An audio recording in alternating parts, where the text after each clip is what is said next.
ഇവിടെ പാഠകം കലാകാരന്മാർ റെഡിയാണല്ലേ? പാലക്കാടുമുണ്ട്, തൃശ്ശൂരുണ്ട്. കപ്പടിക്കുമോ തൃശ്ശൂര്? തൃശ്ശൂര് കപ്പടിക്കും. കപ്പ് കൊടുക്കത്തില്ലല്ലേ?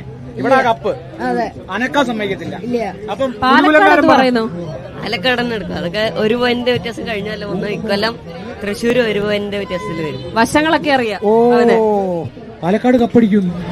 പാലക്കാട് കപ്പടിക്കില്ലേ? പാലക്കാട് കപ്പടിക്കുന്നില്ല. ആദ്യം പാലക്കാട് ദേവദത്തന്റെ പാഠകം കേൾക്കാം, അതിനുശേഷം തൃശ്ശൂര്.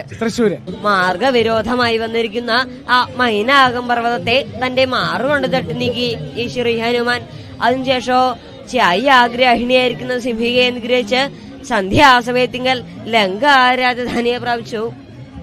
യെസ്, പാലക്കാടുകാരൻ കൊള്ളാം അല്ലെ? പാലക്കാടുകാരൻ ഇപ്പൊ നിലവിലൊന്ന് മുന്നിൽ നിൽക്കുവാണ്. തൃശ്ശൂർകാരൻ അതൊന്ന് കയറി അടിക്കണം.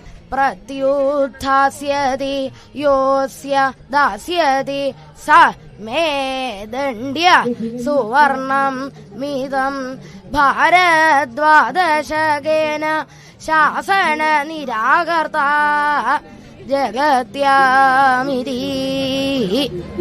പാടാ വീണത് ഇതിന്ന് കണ്ടുപിടിക്കാൻ അക്ഷരസ്ഫുടത നമുക്ക് നല്ലോണം വേണം. അതെ, രണ്ടുപേരും ഒപ്പത്തിനൊപ്പം.